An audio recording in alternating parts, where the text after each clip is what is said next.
That gives us a segue into the James Taylor years. Oh, I thought that would never happen in a place like this. Well, I'm smiling, but I know it's a painful time for you, and painful memory, but let's talk about it some. You were married to James Taylor. From the outside looking in, you would say that's a marriage that doesn't have much chance from the beginning. Two performers, two stars, if you will. But let's go through it as best you can. Well, I saw pictures of him in Rolling Stone holding Joni Mitchell's hand, and I remember thinking, I'm so jealous. Thinking, why am I jealous? Why doesn't make any sense at all. I don't know him. It's very confusing. But I remember seeing a picture of him coming home from the movies with Joey, with my sister. And he was on the cover of Time magazine. And I said to her, and she will vouch for this, I'm going to marry him. And I said it without thinking about it, for it just came out. And this was a good 9 months before we actually had a date. You see him on the cover of Time magazine and you sort of blurt out, I'm going to marry him. And you actually did. I actually did, much to the chagrin of his second and third wife.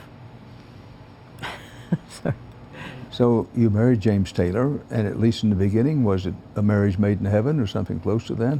I was so happy. I remember thinking, I'm really safe now. I'm really safe. And it's because James was my safe person. He actually became my safe person. We never spent a night apart. I mean, it took a while to get to that safe groove, because at first it was almost too much to imagine that I was married to this fantastic person who I would only get to know better and better and better over the years, and I couldn't wait. I couldn't wait to get to know him better and better.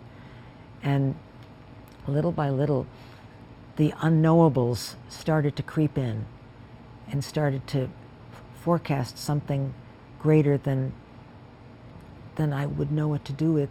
He put it so well in one of his songs called, well, he says, angry man, hungry woman. And I was hungry for more intimacy, and he withdrew from my emotional power, which is strong. I have a strong power to connect with people. Can you feel that? I do. I mean, I think it's impossible to be in your presence and not feel that. You have a strong power to connect with people, unquestionably. But you're painting a picture that you were married to him and you were hungrier by the week or month or day to get to know him better, to have even more intimacy. But he was the angry man, as he sang, and he began withdrawing. Well, there were times, and of course drugs had a lot to do with it. I'm not spilling the beans by saying that he was addicted to various drugs, I think heroin and cocaine and pot and alcohol. It was like a poly addiction, which, you know, there's a wonderful thing about Janis Joplin that said whenever she would get tired of heroin, she would switch over to bourbon, and whenever she was tired of bourbon, she'd go back to heroin. So it was, you know, drugs wear off, or their power wears off, and so you go to something else. I understand this disease. I understand it firsthand. I understand it second and third hand, and I've written about it. And I saw that when James was drunk, he was very, very loving. His guard would drop. And the other side of the coin was that he was very stiff and stern and cold and closed. And so how hard is it to stop wanting somebody to be close and warm and cozy, and yet that came with the price of alcohol. So here I was kind of saying, no, no, no, don't take that drink, take that drink. No, no, no, take that drink, don't take that drink.